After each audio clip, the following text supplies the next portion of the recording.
Hello everybody and welcome back to the channel, and today I will be beating Dark Souls 1 with only Pyromancy.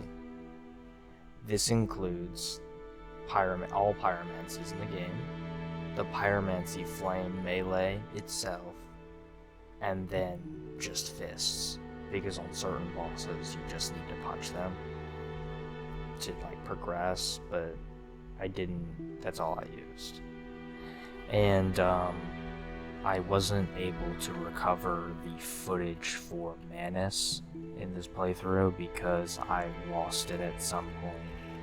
Because I was playing on my Xbox and I just streamed onto Twitch to get the required footage because I don't have like a capture card to stream onto my laptop or record that or something like that.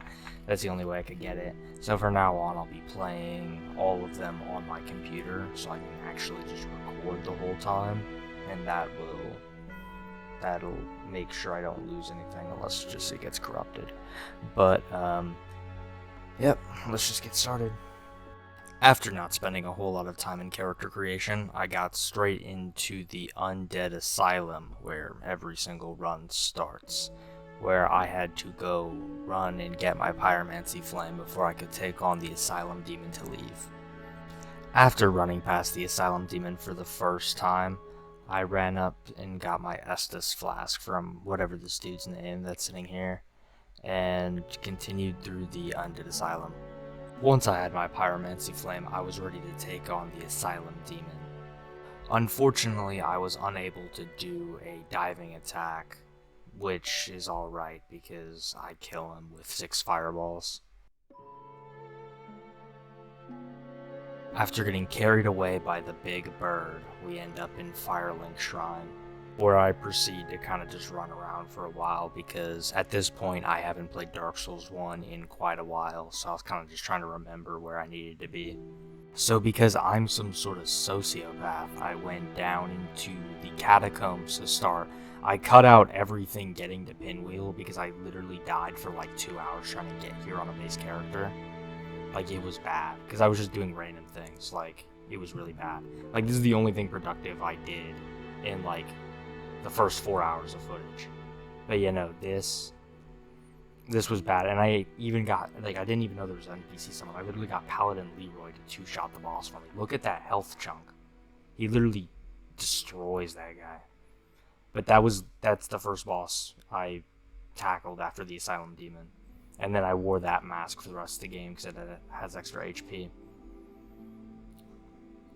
But no, and then I tried the Tomb of the Giants, but honestly, after a while, I remembered that the way to Nito is locked until you place the Lord Vessel anyway, so it's a waste of my time. But no, I honestly, it's just, I don't know what to say here. Like, I actually wasted like a good couple hours of this playthrough literally just trying to go through the catacombs because I thought it was the tomb, I thought the Tomb of the Giants were the depths, and I was looking for the the trapped pyromancer in the depths, but then I looked it up and I realized that's 2 different locations, and I was so mad that I literally went out of my way to kill Pinwheel and didn't get a single thing out of it. Like, right now I'm leaving. This is my run out to Firelink Shrine, realizing that, oh wait, the Tomb of the Giants is not the same place as the depths, so I just did all that for nothing. And it was actually so horrible. After wasting all my time down trying to get Pinwheel to get nothing, I fought the Taurus Demon. I thought this was going to be kind of a struggle after looking at 138. I thought I was going to have to keep punching him for ages, and he jumps off. He jumped off, which is great for me, because it was not looking good. I was going to have to punch him a little bit, but I mean, I'm not complaining. Free win for me. After running around the city for another hour or 2, I eventually made it to the Bell Gargoyles, which I chose to summon Solaire for, just because I wouldn't have enough fireballs to kill both of them easily, and it would result in me getting ganked. And I wanted the levels for this going into Quelaag for some health, because that fight is going to be very challenging because she's immune to fire. So I'm going to have to rely on an NPC summon, and I'm going to need to be able to tank some of that so the NPC summon doesn't die. Anyway, after killing the twin bell gargoyles, I was able to ring the first bell of awakening, and now I have to go kill Quelaag to ring the second bell of awakening. At this point, I attempted Moonlight Butterfly. Although I didn't have a whole lot of spells at this point, still only with the base 8 fireballs, I thought the boss is easy enough that I should be able to do enough damage punching her with the Pyromancy fist when she's perched, that I should be able to do enough damage to kill. But something I did not know is that she heals while perched on the wall, which is something I was unaware about. And I wasn't able to do enough. Like, I was barely doing enough damage per second to fight off the heal while hitting. And so as soon as I ran out of stamina, she would just get health back, and that's just something I couldn't, do. And so eventually I realized that I'm just not going to be able to kill the Moonlight Butterfly just because of the regen. So I had to back off and go back to Lower Undeadburg to fight the Capra demon. After running by everything outside, I got into the Capra demon fight, where I had to run away from the dogs for dear life and throw some fireballs at them to get rid of them, because they're horrible, bro. Then I popped Power Within, which I guess I got somewhere off recording. I actually don't know when I got that. And then I was able to do basically enough to kill him with all the damage, and then I just had to punch him to death, which really wasn't that bad.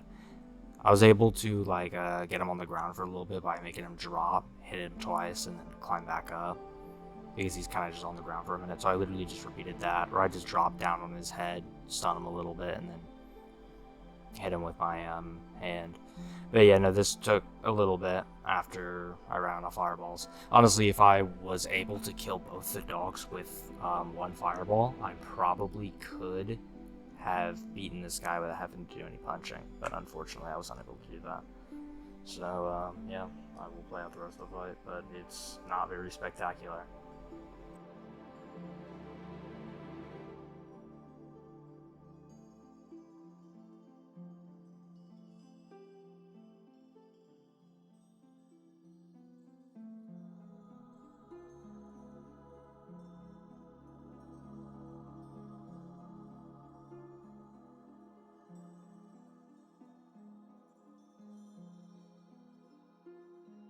Killing the Capra demon gave me access to the real depths, where I was finally able to get my hands on a pyromancer who could teach me new pyromancy, so I would have more than 8 fireballs. I kept interacting with him because I thought he would sell to me there, but I guess you had to just wait for him to come back to Firelink, which, unfortunately, at this point, I didn't know it, but the Firekeeper was already killed. I don't know what triggered that to happen, but the Firekeeper was already dead when I got back. After running back to Firelink Shrine, I upgraded my Pyromancy Flame to +2 for more damage and got Combustion for more spell casts that can do more damage. After restoring my humanity, I could get my savior to spawn in, which is Maneater Mildred, the NPC that you can spawn in after killing the invasion that they do.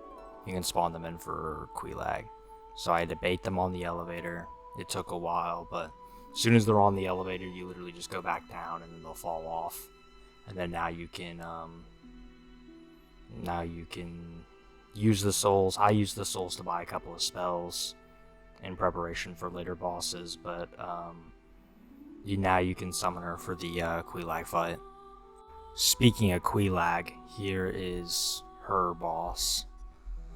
This one took me a while because I had to rely on the NPC to do the damage.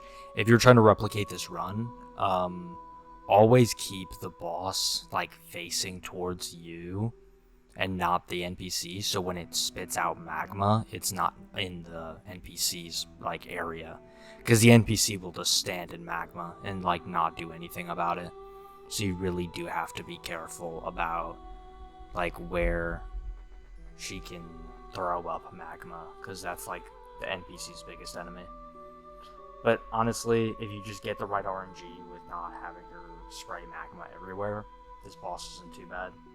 By killing her, we also can access the covenant that is locked behind her, which gives access to Great Chaos Fireball just by joining, and then more pyromancies as we give humanity. But I never gave more humanity. I mainly just joined the covenant so I could get the the fireball. By ringing both bells of awakening, Sen's Fortress is now opened up. This area is kind of AIDS. The first half is just like bad because I hate the traps. That might just be like a me problem, but honestly, like, I do not like these traps. And then, yeah, this is really, like, this area did take me quite a while. That's like the main reason I'm tagging this on, is just because this took me a hot minute to get down. Just because Sen's Fortress was always a struggle area. First run, I didn't even know about the bonfire up top, so I was running through Sen's Fortress every time I died, and it was so bad. After getting the bonfire and running to the boss fight, I started the boss fight. And this one is not very hard, because I can literally just combustion the ankles and get a pretty easy topple, and just throw a Chaos Fireball, and then it sits in the magma and just is burnt. And then we go to Anor Londo. I skimmed over Anor Londo because honestly, when I go to Anor Londo, I just run past everything, so there was really nothing to see here. But I did invade the world so I could get my Firekeeper back. I kind of just threw Great Chaos Fireballs and Combustions, and that basically just cooked all of them. It was getting a little close there because I did pop Power Within. That almost killed me a couple times, but honestly, the fight wasn't too bad. After I just targeted the main guy, I was able to like take him down pretty quickly. But yeah, no, that wasn't too eventful. But the main event at Anor Londo hasn't been seen yet. It's Ornstein and Smough, one of my favorite fights in Dark Souls 1, or just Dark Souls in general, is this fight right here.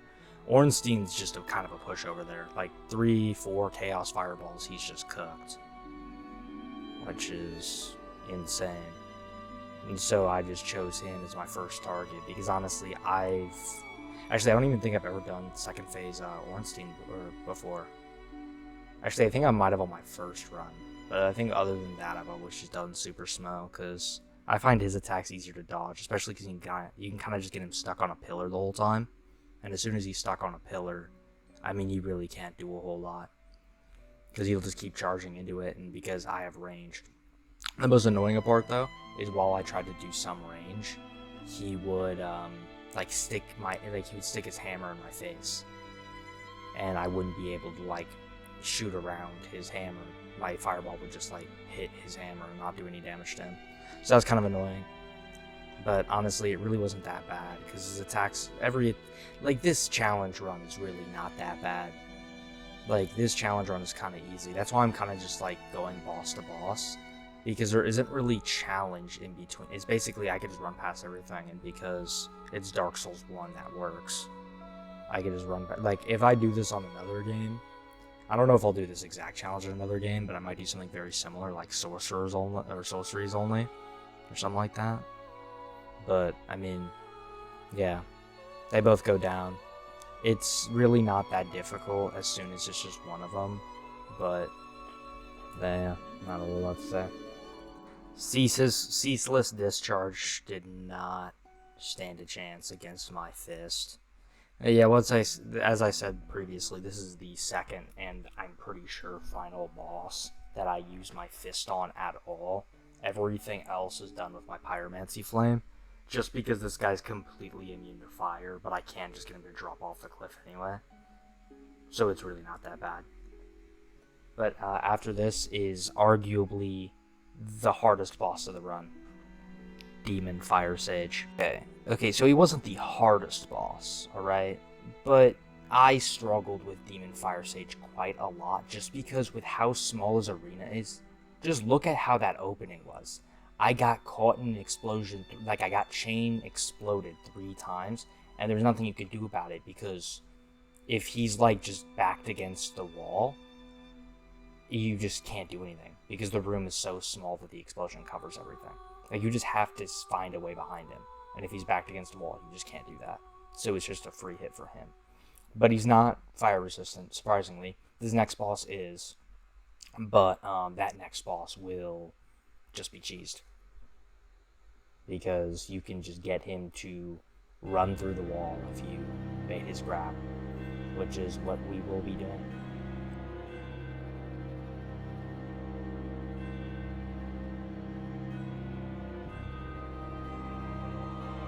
Okay, this is how the Centipede Demon glitch goes. You just run immediately to the left, just chug Estus until he does his grab attack. You can dodge around a little bit if he's just like spamming his like ranged fist attack, because that really won't stop after quite a while. So if he does do this, don't just stand there and take it. But as soon as he, like, you might need to like hit his hand to get him to come closer, but as soon as he's like running at you, you have to bait that grab and he flies under the wall. And all you need to do is just like wait, and then he dies. And that's how you kill Centipede Demon without hitting him. Okay, this is the third boss you have to use your fist on, but you really don't count this as a boss. As an award for killing the meta chaos, the Witch of Izalith also gives us Fire Tempest, which will be a great use in our arsenal.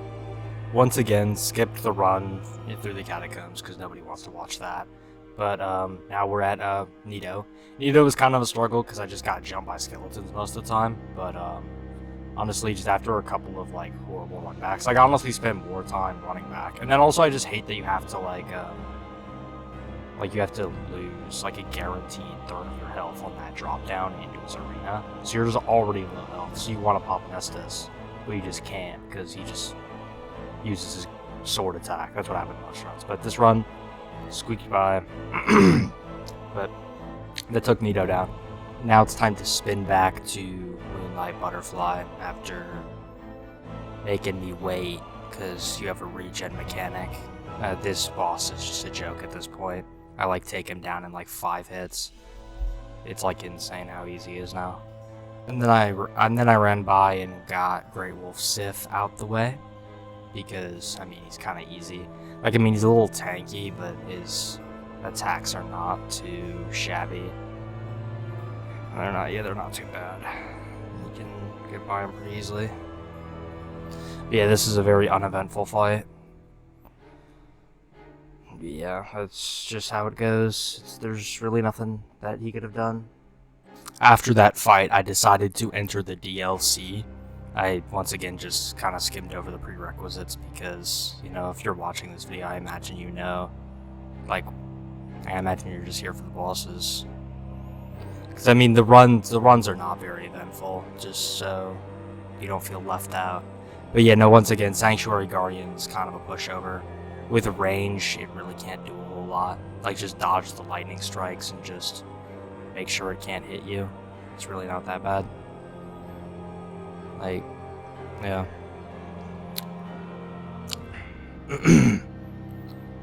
Yeah, there really is nothing to say here. It's just another easy boss.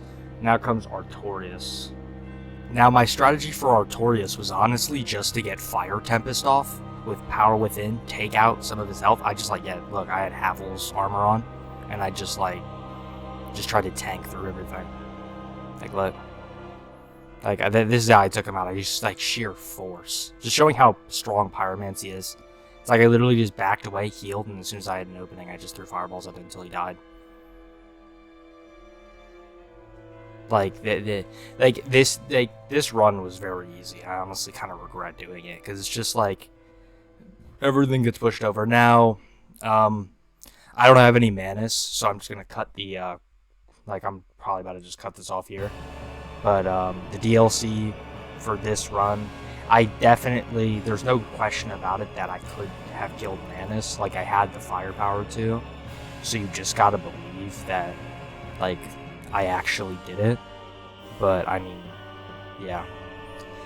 It's just lost to time because I had to stream it on Twitch and get the VODs off the app and, like, download them. It was really weird. But, yeah. I had the and then I also forgot about the, Painted World, but there's actually, like, I could have steamrolled that too. And then I also forgot about Gwendolyn. But Gwendolyn's easy too. It's like, yeah. So you just gotta... I didn't do those two, but I did kill Manus. But I just lost the recording. But yeah, it sucks. Here is my best run of Manus. This is the best run I could recover, so I thought I would just show it off. It wasn't too bad. I made it down to half HP. But yeah, no, I didn't kill him, which was unfortunate. But I definitely could have. And then I also, at this point, didn't have the silver pendant. So if I would have had the silver pendant, I actually probably could have won there. But honestly, it's really not that big of a deal. But yeah. I'll play the rest of the clip.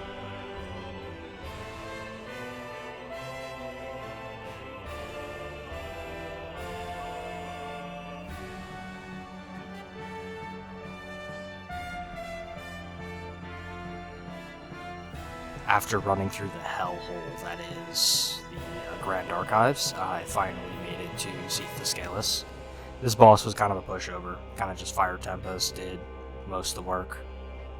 And then you just had to avoid the curse. Because that's like the one sucky part about this fight, is just getting cursed. But, I mean, it's really not that bad. The last boss I fought before Gwyn was the Four Kings, mainly because I just hate them because... Like, my first run, I didn't like him because I just wasn't able to do enough damage. This one, it wasn't too bad, honestly, because I could just, like... Because I just aimed to tank. As you can see, I have Havel's armor back on with, like, 20 Estus, I think. And so Or no, I had 10 Estus, never mind. But, you know, I'm just sitting here with a bunch of Estus, just tanking it all out. I don't know how many. It doesn't matter how many Justice I had. I don't know why I care about it so much, but yeah. This fight was honestly, it was kind of hard just because I ran out of heals at the end there, but I just kind of thugged it out. But it wasn't too bad. And to end off the run, we have Gwyn, the Lord of Cinder. He was kind of a pushover. It was actually kind of sad how fast he went down. But yeah, that was actually, like, sad. Like, I mean, look at that. But, you know, it just gets easy when you throw on armor and just tank. But, you know, just the dark ending. Honestly, I enjoyed this run from a gameplay, like, perspective, but I didn't enjoy it from making a video, like, from video making perspective. Like, I kind of just threw this all together because I didn't really, like, I was just putting off making a video, but I wanted to do something with this. So, the video, like, I'm sorry that it's just boss to boss to boss to boss, but it's just the in-between, really nothing happened. Like, there's a majority of the time my character's actually just AFK when I just go do something else. But yeah, no. It was, like, the run, like, the in-betweens were not very good. So that's why I just chose to go boss to boss to boss. Hopefully, when I have more, like, fluid recordings on a computer, one, I won't miss any major bosses, and two, I'll be able to, like, I'll be able to, like, curate the recordings a little better, because honestly, instead of just straight recording, I might just do, like, clipping, because I feel like then I can get, like, the best parts, so I might just do that, because this was 15 hours of footage I had to sift through. I sped it all up to ×4 to help, and then I'm also keeping it ×4 because it's just like a pain otherwise. But yeah, no. But thank you guys for watching, and I will see you guys next time. Bye.